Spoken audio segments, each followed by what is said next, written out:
Hello, everybody. This is Card Guy Chris Ellis, with Collectible Chris. and we are going to talk to you about. That's highlights for the upcoming draft. Due to the results of the combine, he'll be discussing some dark horses that he believes that will do well in their rookie year, as well as people that y'all should collect, as well as talking about what has happened free agency as football wise has happened. A few things have happened the past couple of days.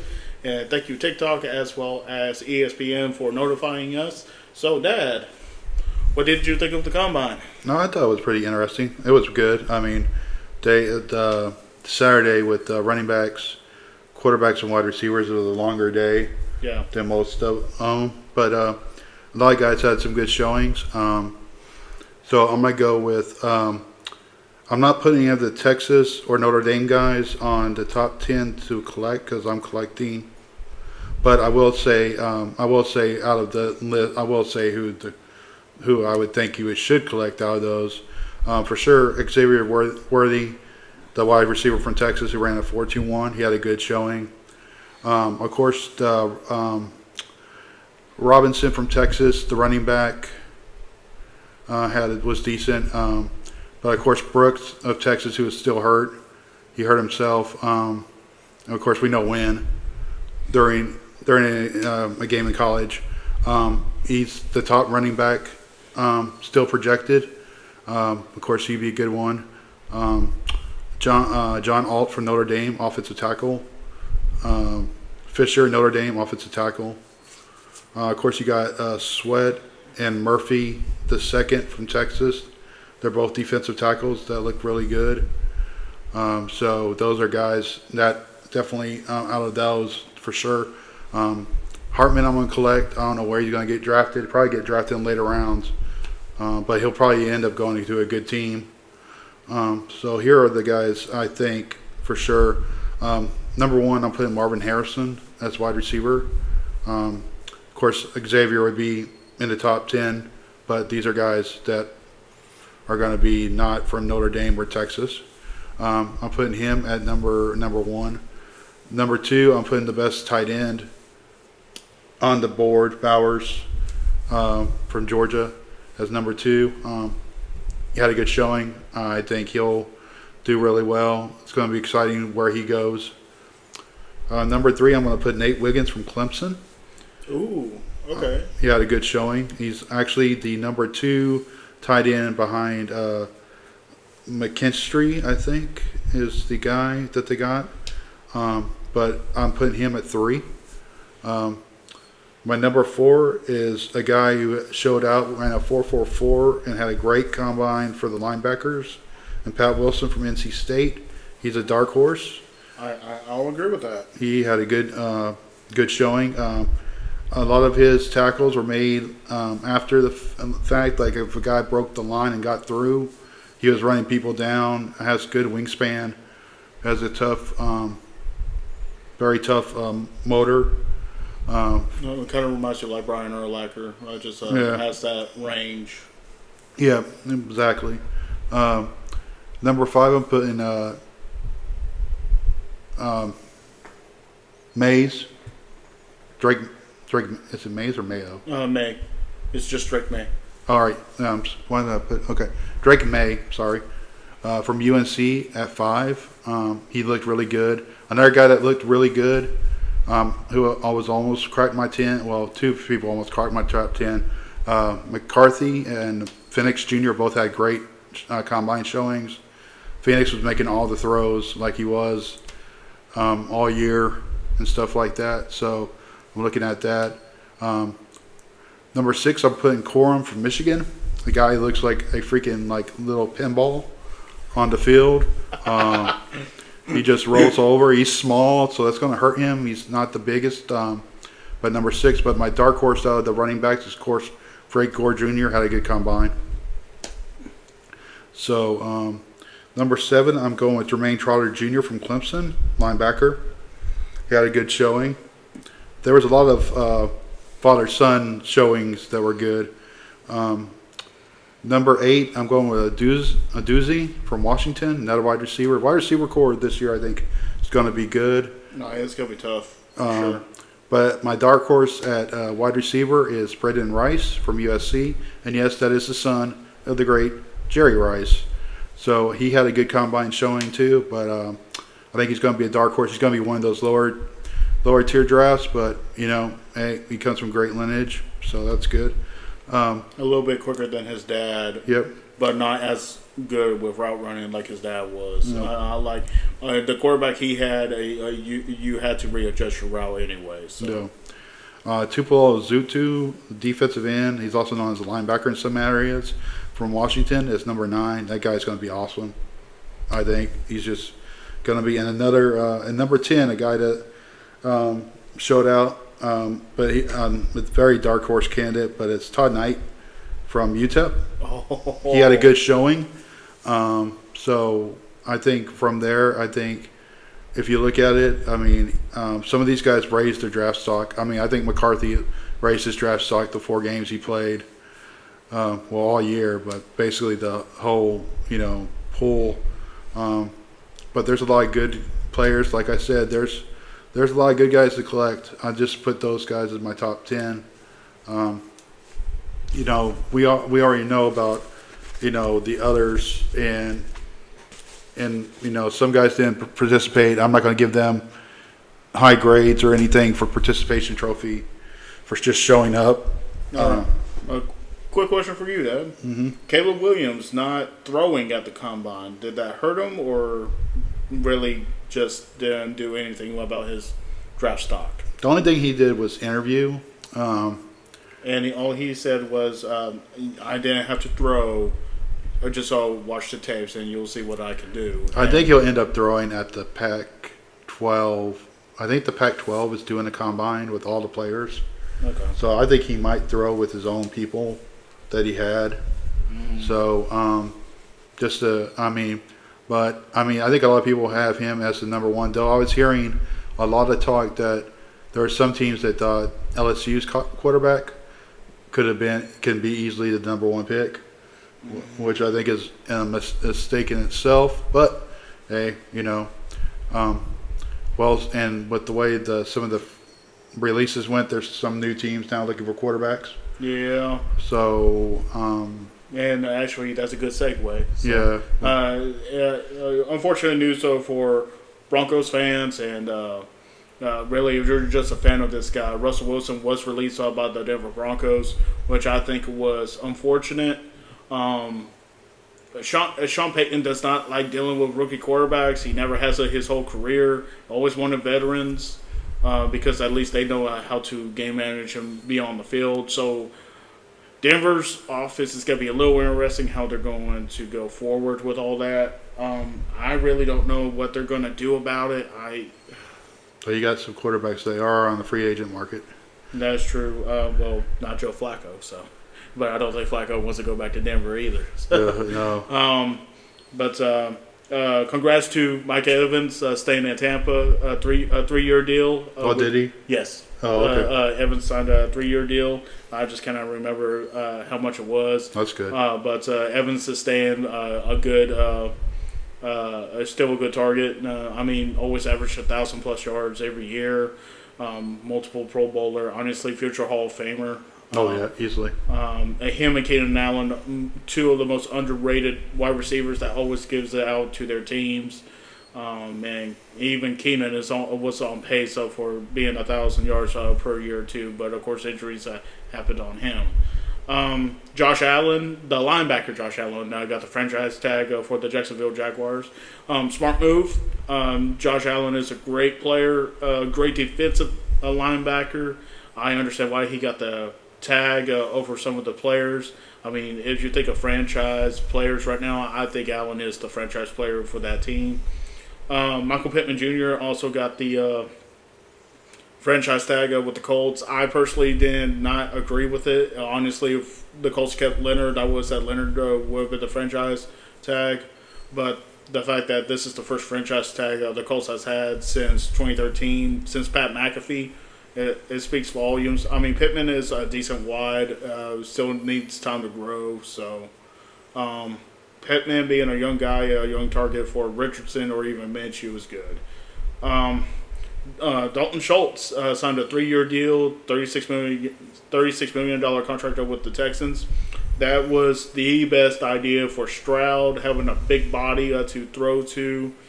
I mean, Schultz has been killing it. I mean, Schultz was a great tight end with Dallas, and just him staying in Texas really helped out. So I got nothing bad to say about Dalton. He's a No, I think Dalton's a good tight end. I think he's a good safety net. I mean, always been top 5 too since his numbers third year. His numbers have grown every year, pretty much. Yeah, and so like I consider him top 5 since his third year. So it's always going to be between Kittle, Kelsey, Andrews, Schultz, and really David Njoku after last season. I think will be a good candidate on that top 5 tight end spots. Honestly. Mm-hmm. Eric Kendricks, longtime linebacker of the Vikings, got released by the Chargers. Any team will be lucky to have him. He's a good leader when it comes to being on the field. So any team looking for a linebacker that is just good on zoning, especially teams like Seattle and Arizona, they could pick him up easily. Jamal Adams, that got released by Seattle. Jamal really hasn't been a star player since he left the Jets, but you give him a team that needs him, that actually will give him confidence, I think he'll actually do well. I would love to see Miami pick him up to help out that secondary because Jamal still has quickness and speed. So if someone can just be like, hey, you're my strong safety, I trust you, do what you do, he can carry out. So if he goes to Miami, I think that'll be the best idea for him. Uzuma, tight end for the Jets, got released, which I think was a bad idea because Rodgers, when he comes back, will need that big body tight end that he trusts. So then letting go Uzuma, I think he can do well on any team. Like, he's a big body that knows how to block. I would love to see him in Cincinnati, honestly. I think Cincinnati has been down for a blocking tight end to help out with the run game for a while anyway. So if Zuma goes to Cincinnati, he'll help out Burrow and that whole team. Anyone else? Because I talked about Wilson. I talked about... I did each tag. Saquon Barkley has not gotten the franchise tag, so he is looking for a trade. Saquon being being a little bit older than most of the running backs in the league, I'm kind of nervous where he'll end up because he's one of 3 potential running backs that is on the job market. There's him, Dalvin Cook, and Derrick Henry. So really, if you look at all 3 running backs, it's like, who do you want to see at which team? Like, Colts don't need anybody.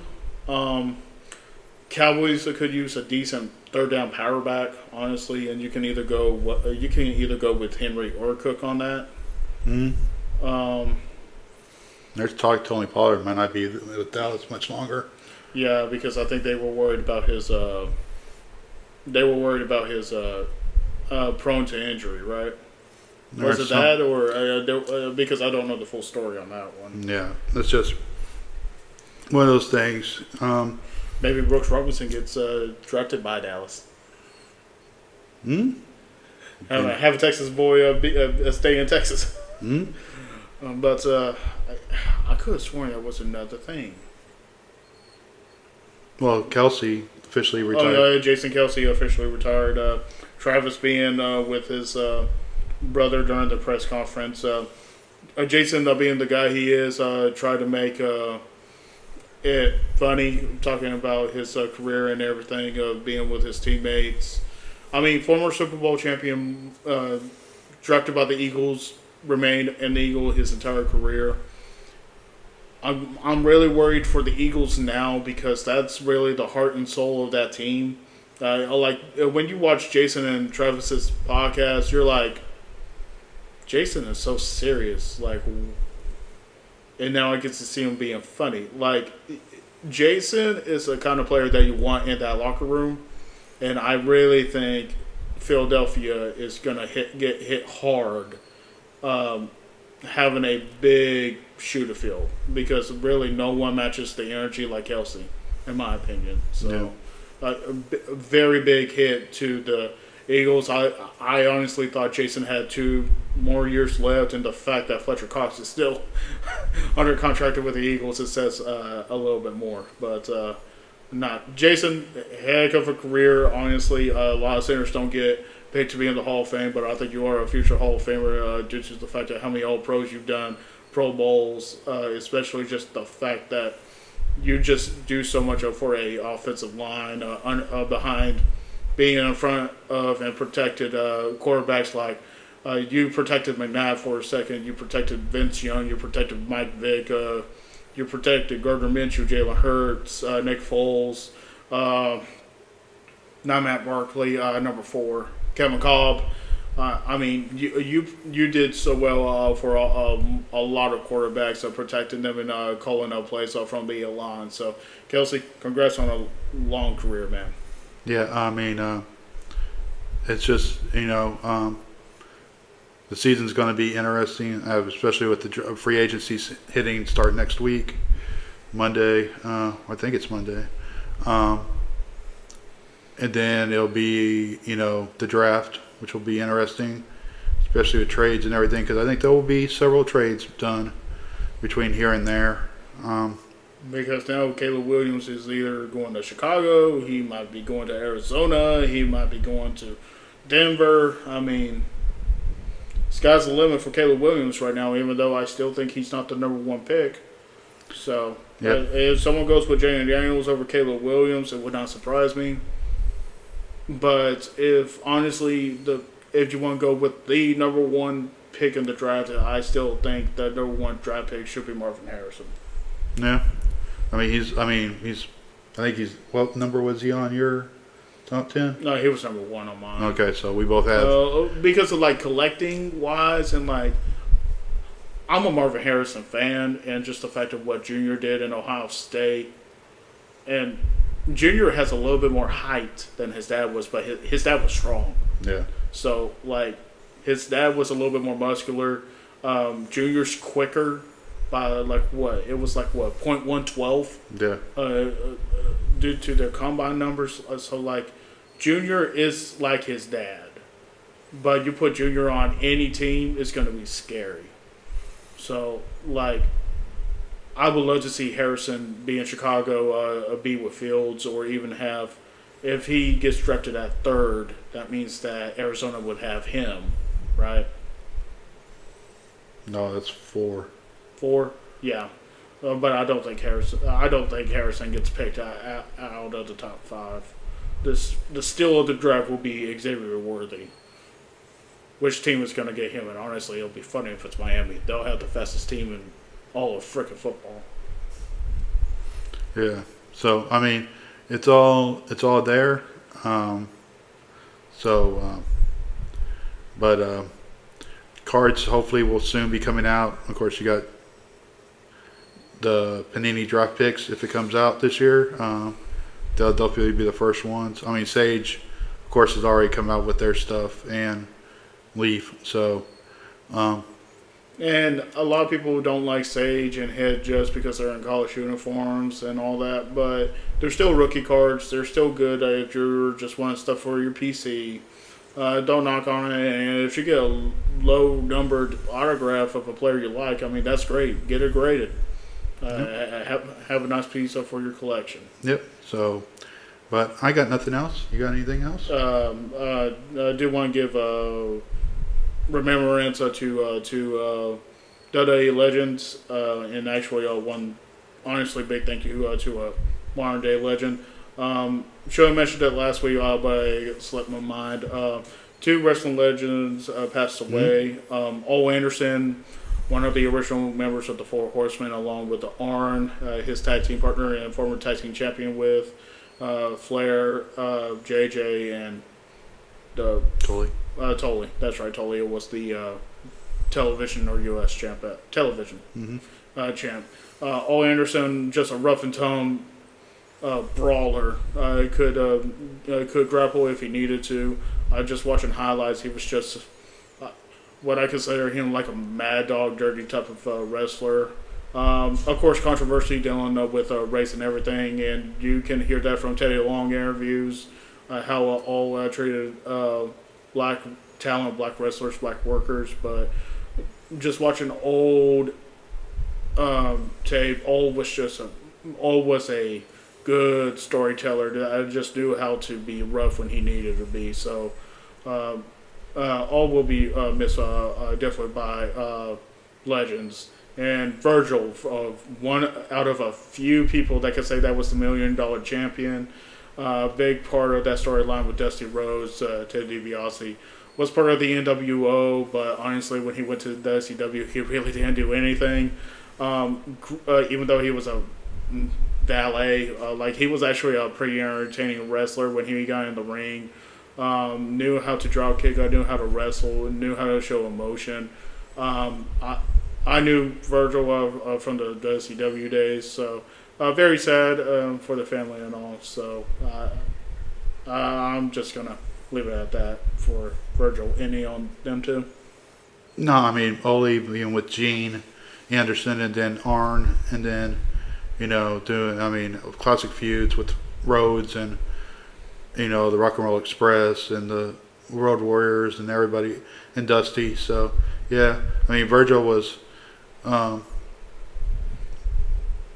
being with Ted DiBiase and then the whole thing, and then him and Rowdy and all that. Yeah, it was all good and all cool. So, next one you want to talk about? Congratulations to Sting on a 4-decade freaking career, former world champion in every division, every promotion he was in, except for WWE. Only man to be a NWA, WCW, TNA champion. Only man to be WCW, NWA, and AEW tag team champion. Oldest champion in AEW history. Oldest champion in TNA history. First man to be a TNA Hall of Famer as well as a WWE Hall of Famer. Accommodations goes on and on. Honestly, his last match, he was phenomenal. He took a bunch of bumps that he should not be taking for a 62-year-old man. But compare his body, his physique to other 62-year-old legends. He showed out, and he was the Sting that Sting ultimately was. Of course, he didn't take the nastiest bump like Darby did in that match. God freaking dang. If you don't know what I'm talking about, watch the splash from the top of the ladder to the chairs with the glass. Darby's back was just, nasty. But just the fact that his son's dressed up like his Wolfpack Sting and his Great American Bash from 91? 91, I think. 91 Great American Bash. The red, white, blue flagged suit with the beach blonde hair. It was a great tribute of a match. Great showing by Sting. I honestly, he shouldn't have taken as many bumps as he did in that match, but he, like he always did, he top performed. Phenomenal work. Of course, we both had the pleasure of meeting Sting. Dad has done it twice. I met him once. Just a humble freaking human being. Always a great man.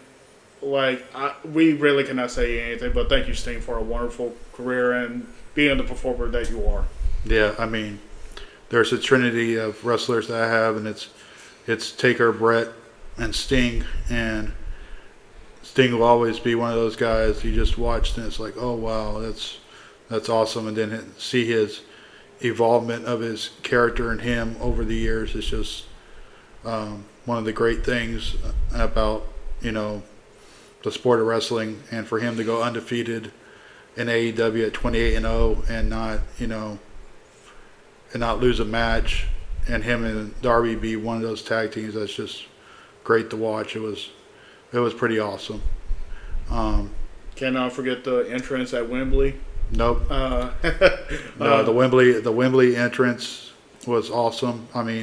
The piece they put on before he went on stage with the Sons was pretty cool too. Oh yeah. With the movie theater thing and everything. It was the last Showtime of Showtime. So but like Sting says, you never know for sure.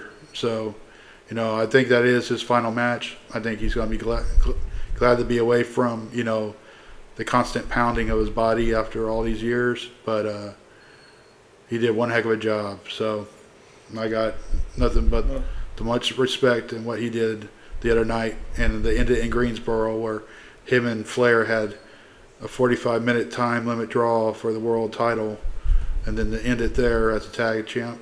You can't do any worse, right? No, I mean that was poetic justice. So, and speaking of wrestling, huge congratulations to honestly one of the best promoters, one of the top 5 managers of all time, and honestly just a key mind of the wrestling business. Paul Heyman being inducted into the 2024 Hall of Fame. I can't say nothing bad about Paul. You like him, love him, hate him, can't stand his guts. He made you believe it.